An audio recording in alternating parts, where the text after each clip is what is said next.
Go.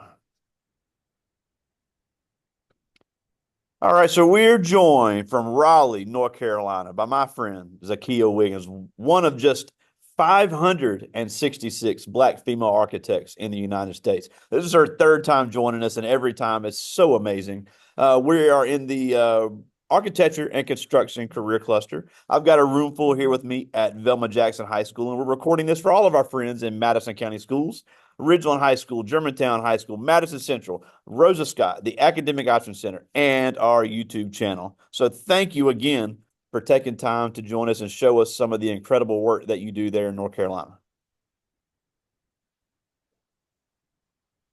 Talk to your students and answering the amazing questions that they have. Um, So I now, will. yeah, I know you wanted to go ahead and show us some stuff, so looking forward to seeing it. Mhm. All right, great. Let me share.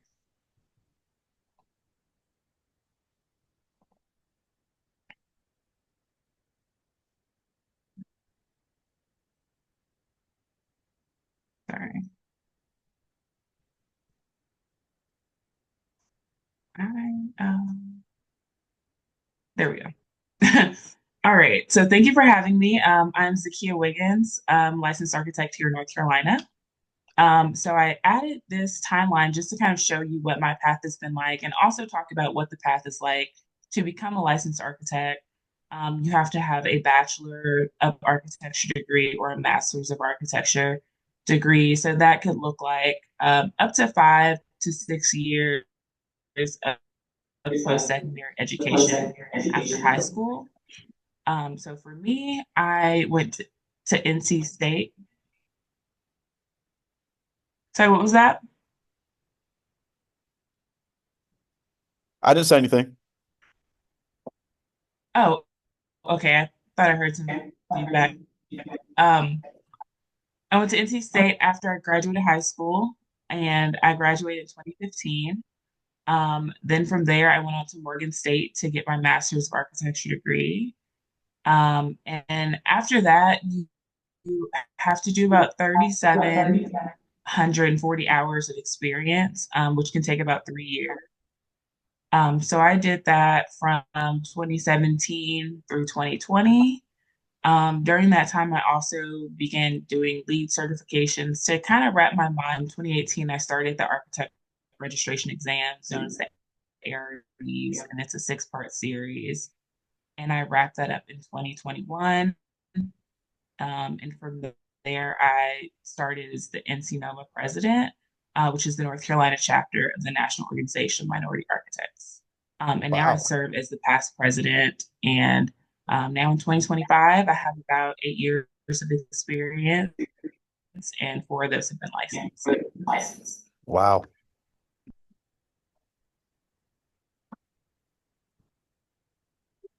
Um, Thanks. So, two of the most common certifications that you can have is lead and well professional and a well accredited professional, which means you know everything that your client and your building needs to do to meet that certification. I'm lead certified, and we're both AIA and NOMA. I said what NOMA stood for earlier. AIA is the American Institute of Architects. So I joined both when I graduated from with my master's, and I think it's been a unique opportunity based on where you live. All the chapters are different, so to get to know people at different chapters and see what that area kind of brings to the profession. So I'll show a little bit of undergraduate work, one graduate project, which y'all have likely seen already, and then some professional work. So you can kind of see blurred in my background a painting. I do paint a lot, so this was one of my favorite projects. It was kind of painting, taking a painting and abstracting it. So the highlights and the shadows became what the landscape of the painting was. Wow. Um, and so that you are going to build a lot of models and really learn how things kind of start to go together. This project is a little later in undergraduate, and so this is a teaching dairy barn. And so looking at, what do you actually need for cows? And so sometimes your clients are people, and sometimes they're also people and animals, depending on where Yeah. you live and what you do for in architecture. So up here in this section, this building section, you can see that the students are up on the second level and they're able to look down into the different areas and observe what's going on.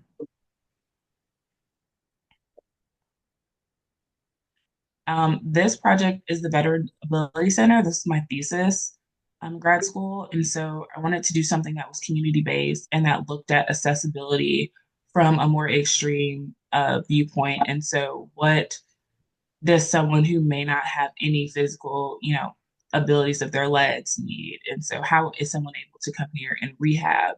And if, they've been injured or something like that. And so, there was a lot of research done as part of the thesis on mental health and what promotes mental health, what promotes physical health. And so, I think that was really interesting to me, more than I thought it would be. I thought it would be more about, all about the design, but the research that goes into all of your projects actually is what drives the design.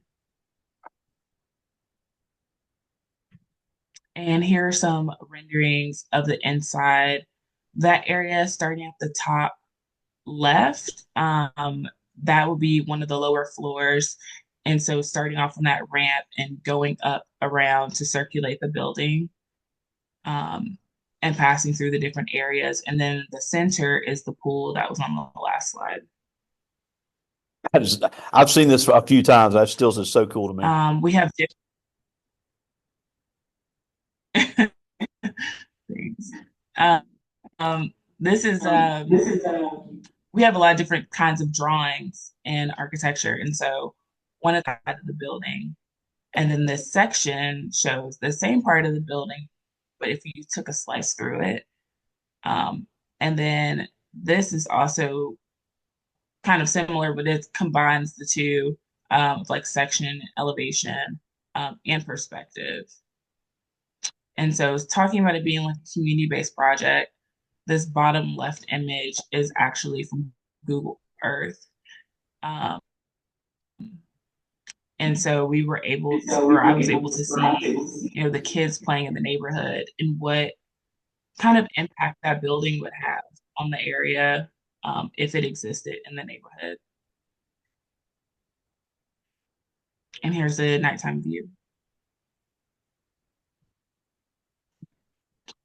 So on a day to day, the kind of things that we do are feasibility studies. I'm actually starting one of those soon, for in the phase where we're exploring, how much of the school can be renovated, and how much needs to be new construction.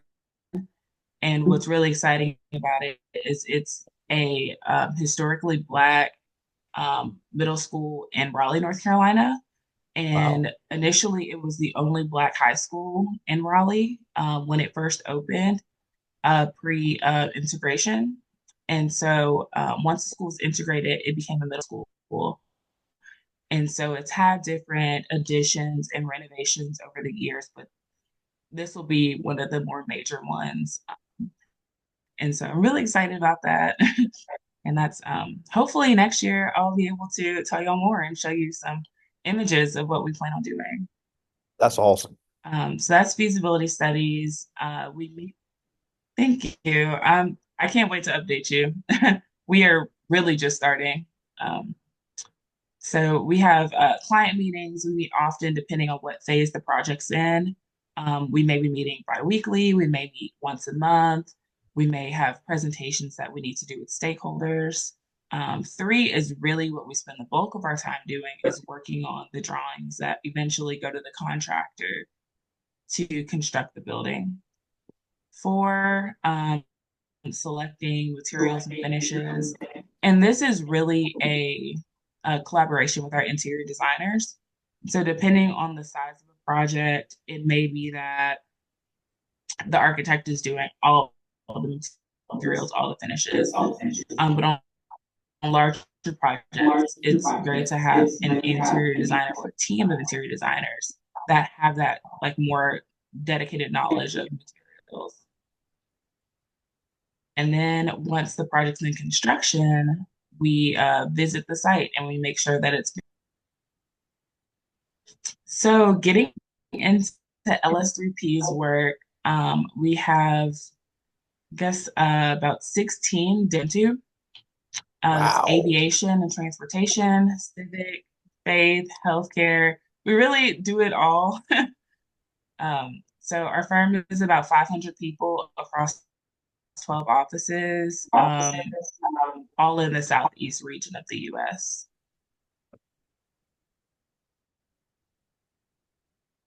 And all of those are I all am those in our designs from K-12 your company? sector, and so I design schools, which I this one is under construction right now, so we only have the rendering. This is an elementary school in Cary, North Carolina, and this is one that my team worked on together. And this is the media center.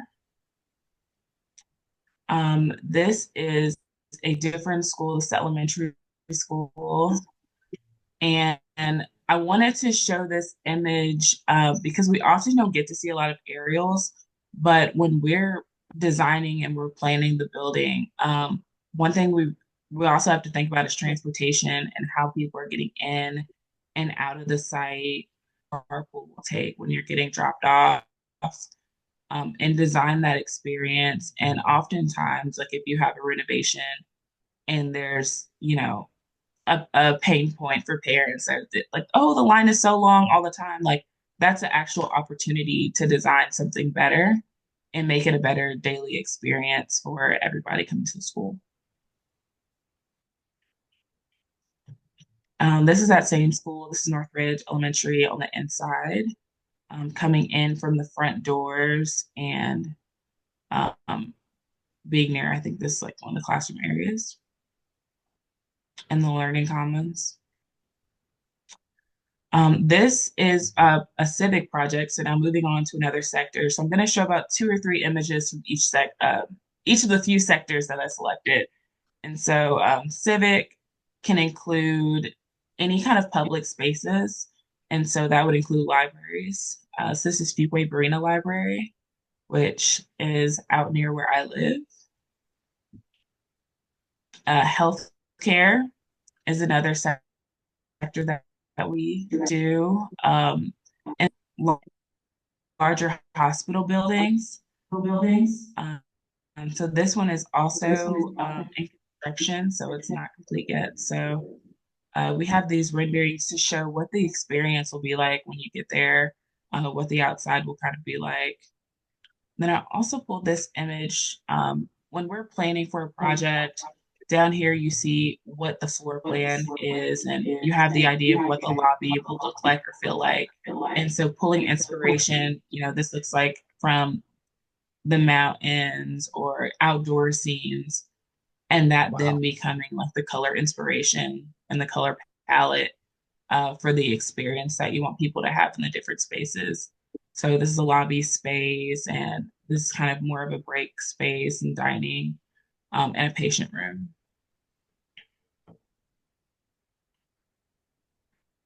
So moving on to workplace, we do a lot of workplace work, and so designing of office buildings and really understanding what those clients have in mind for the experience of their employees, what kind of workplace culture they'd like to have. So this one's really cool. You can see a lot of emphasis on interior design, and they had a treehouse vision in mind. So when you have something super complex architecturally, you work really closely with your structural engineers to see that vision through. And so it's not just always the architects. We partner a lot with, structural engineers to Wow. come to a solution together. So, for example, the stairs, that's going to be a structural solution. also probably talking to electrical about, okay, how are we going to get this to be lit from underneath.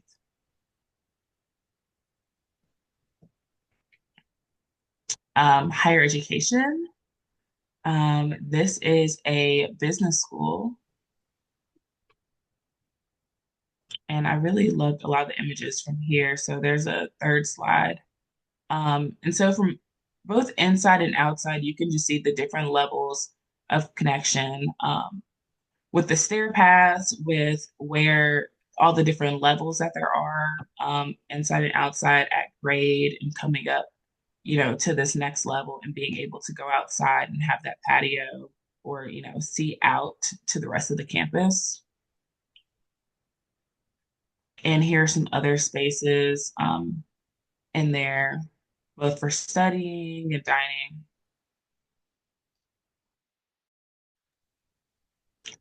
Higher education can also look like coliseums. So this is a coliseum renovation at Clemson. This is in partnership with AECOM. And so when we have larger projects, sometimes we are a supporting architect, which is more like the architect that lives and works closer to the area, and we may be partnered with a larger firm that is leading the design work. And so this will be an example of that. Oh, And so wow. here's a lobby space, gym space.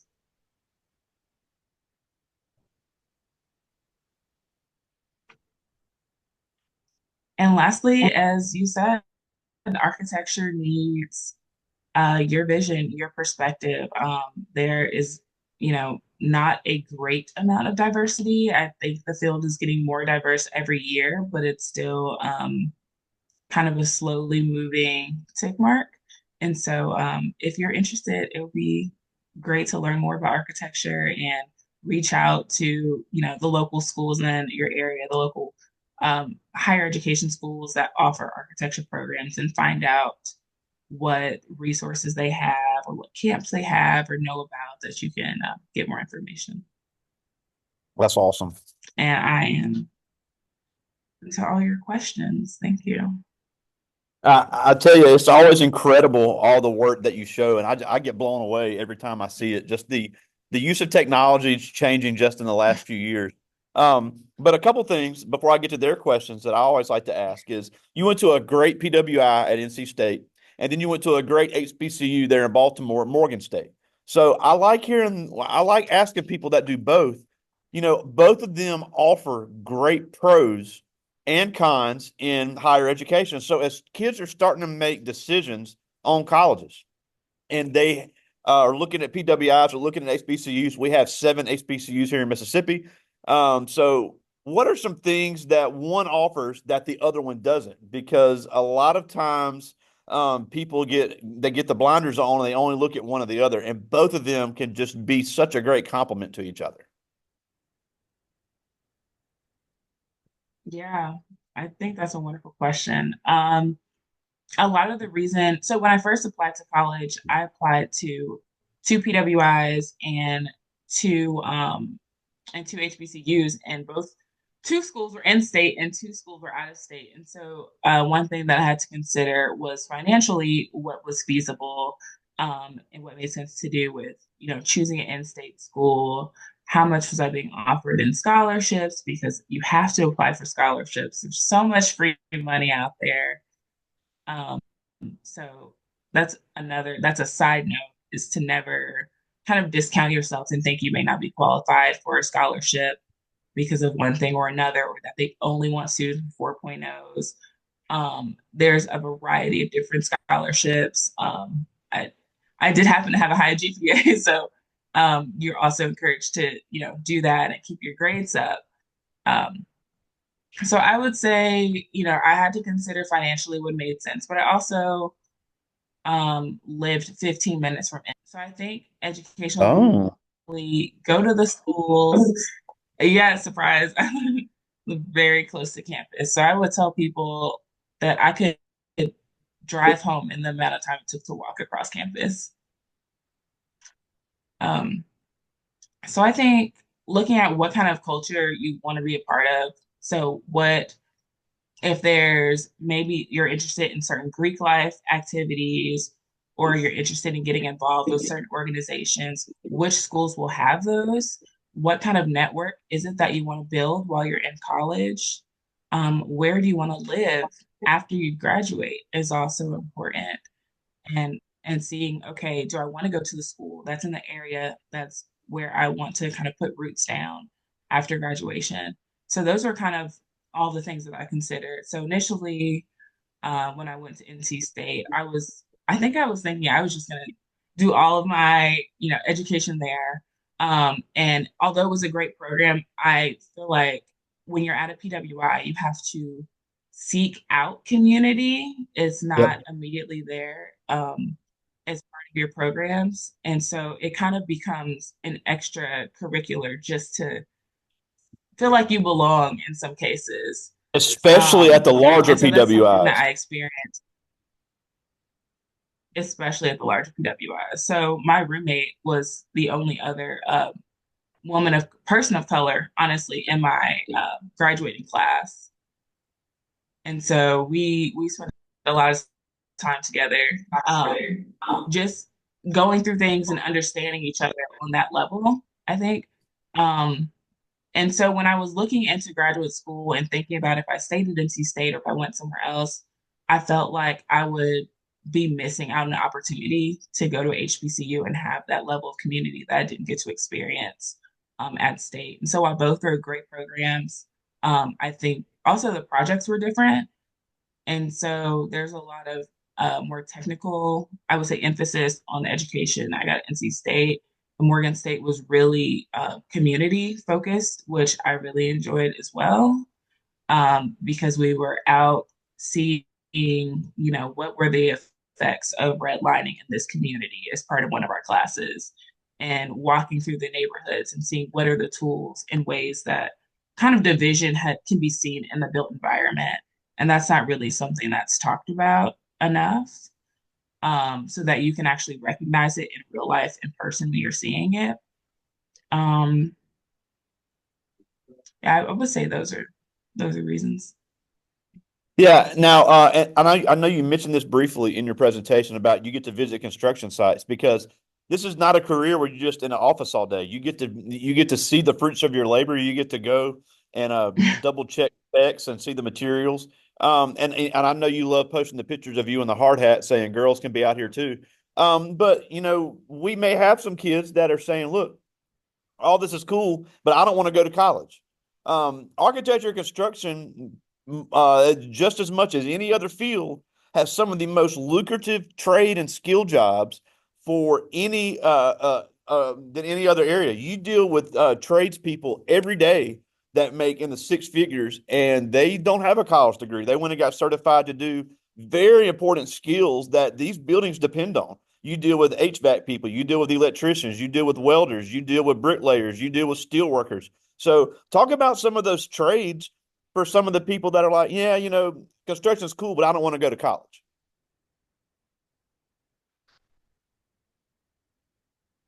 It's like everything that you said, I 100% agree with. We need all of those people, and there are so many different parts of a project that you can work on and that you can, but they know everything about that piece of glass. And so you can kind of get as macro is what we call big, or micro and zoomed in like as you want to in the construction field. And you don't actually need to go in directly to architecture to be a part of the architecture and construction industry. And as you said, some people that don't that are out in the field at the construction site. We have some people in our office, they specialize in construction administration, and they are never in the office. So they spend the majority of their time actually on the construction site. And they didn't go to school for architecture or get licensed as an architect, but they have that building science knowledge and the certifications and construction documents and how to read them and how to, recognize those details coming together in the field. Yeah, and there's also estimators. And I'm glad you mentioned about the parking lot. those road constructors, those guys make a killing. They're laying the asphalt and then having to paint it on top of that. That is a Hmm. extreme difficult skill. I don't think people realize how hard that one is. So there's a place for so many types of great careers in construction, and it's and all of it's not all because people. I hear kids all the time. I don't want to sit in an office all day. Well, that ain't going to happen if you're working in this field, and you can make a lot of money because things are being built every day. And it's not just building houses. You just showed Yeah. us all the areas. All those things have to be designed. All those things have to be built. And I'll, even, and I know you don't deal with this a lot, but even the renovation side, there's always work that needs to be done. And it's just so important that people consider all of those different careers. Well, I do have some questions from the students. I'll get as many of these as I can. This Yeah. first one, Chandra Black, one of our basketball players here. She's in ninth grade. And she asked, what was your biggest inspiration to get into architecture? Oh, that's a great question. I did a lot of drawing and painting in school. And so um my biggest inspiration, what I didn't really think about, was combining that with just the time that I spent with my mom doing things around our house and making, the home that I live in one that I enjoyed. And so little DIY projects. I also found out later that my great grandfather was a builder. And I didn't have an opportunity to meet him, so I didn't know that. And so it was kind of maybe in my genes a little bit. Um, but I mostly just kind of followed what I enjoyed and tried to see later what it could become as a career. So I had a career research project in high school, actually as a freshman. And that's when I begun to see, okay, what is architecture and figure out how if I was interested in it at all. And so I took kind of a couple years to say like, okay, well, I think I want to do this, but what else do I need to know about it, and what does Yeah. it even mean, and all those things. Absolutely. And I would even suggest we have a construction program here in Madison County Schools where kids can go ahead and start learning the ins and outs of construction. And so they want to be an architect. They have even more understanding of what goes into building these structures. So our kids can start doing that in 10th or 11th grade. And I think for anybody that wants to be an architect, that would be a great way to at least learn the basics of how a structure is built. That's amazing. Yeah, that I would say that's invaluable because a lot of schools don't have that, and you don't get that kind of experience, that hands-on experience, often until you start working after you've graduated or on an internship. So if you're interested and have the opportunity, definitely take advantage of that. I agree 100%. This is Christian Fields. He's also in ninth grade, and he asked, "What's the hardest project you've ever had to design?" I'm actually working on the hardest project I've ever worked on right now. Um, it's a renovation project. Well, It's massive. It's been in construction. Well, it's been in design for about 10 years. Because a lot of things happen over the years, with you have funding things, we had COVID. There's so many different things that can happen while a project is in design. And so this project is about to finish construction documents. And so it'll finally enter into construction later this year. And we should have a new museum of history oh, in wow. Raleigh in a few years. Wow, that's awesome. I like this one. I know the answer to this one, but I don't think you said it. This is Anaya Goins. She's in ninth grade, one of our power lifters. And she asked, how long does it take to come up with a design? Oh, well, we get a schedule from our clients. So, but you're always designs are kind of always in flex. So I would say it's less of how long it takes and maybe how many kind of like iterations that you do. And so we'll Yeah. start off with at least three designs, right? And then we just, okay, we're going to keep working on this one, keep working on this one, keep working on this one. And we ask our client, which one is your favorite? Which one are you kind of more interested in? And that's the one we take and we develop that more. And so maybe there's certain things that they like of other designs that they want to see incorporated into this one. And so we add that in. So the way the design process works for us is we have what's called pre-design, where we help our client come up with what their program is if they don't know. So we need 10 classrooms, we need an office, we need a lounge, we need, a gym. So that's coming up with the program.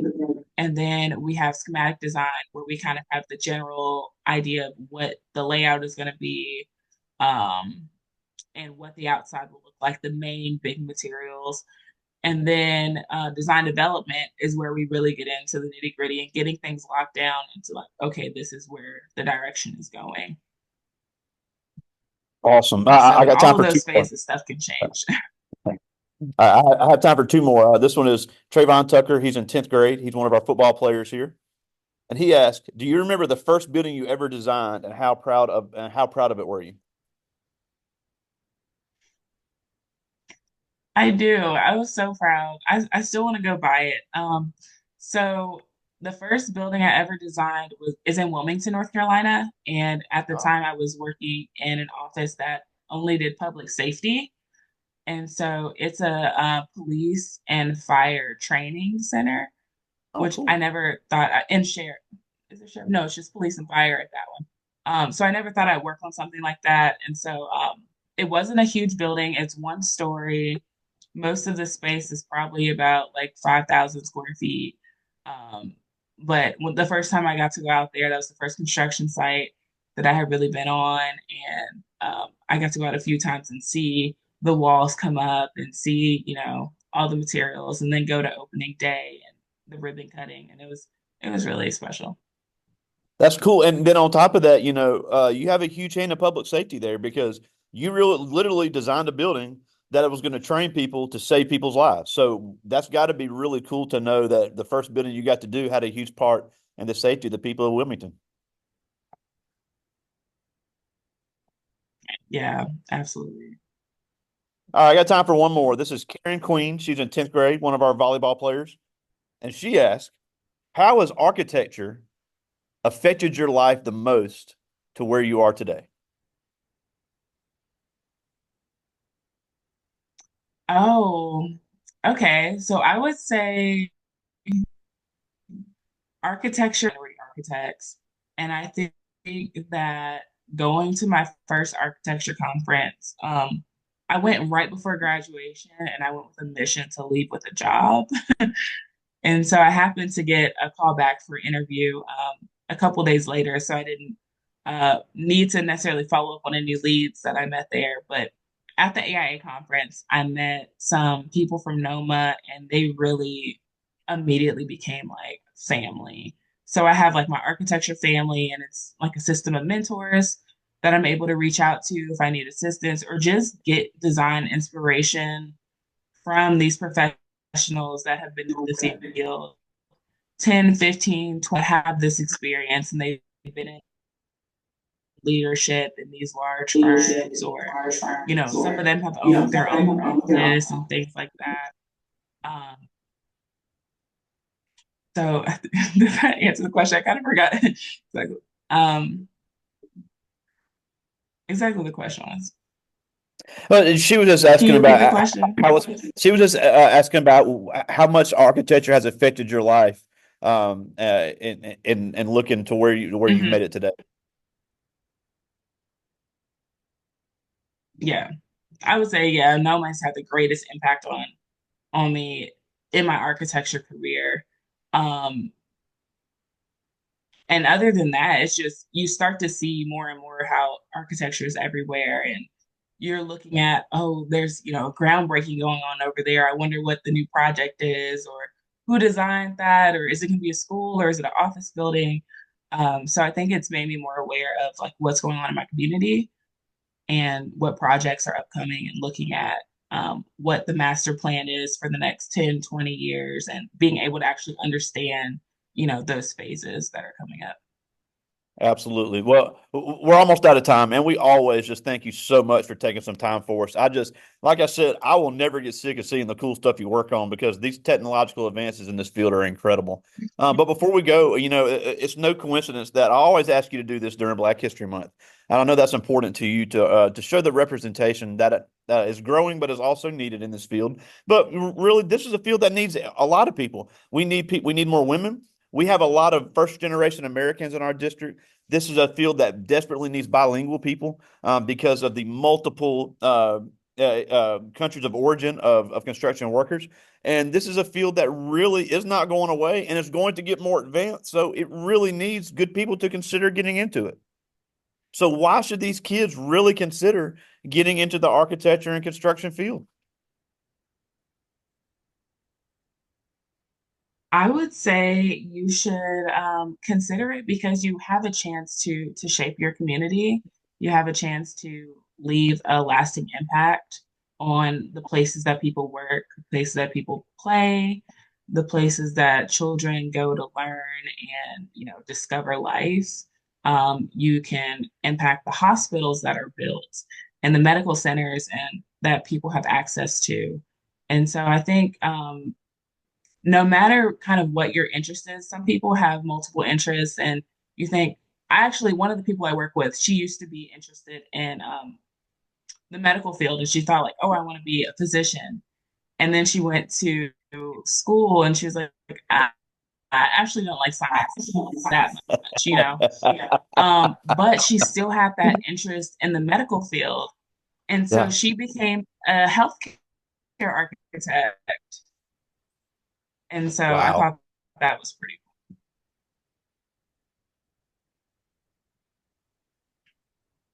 That's awesome. And again, we thank you so much for joining us. It's just such a joy and fitness in your busy schedule. So, Zakiya Wiggins, all the way from Raleigh, North Carolina, we thank you as always for joining us.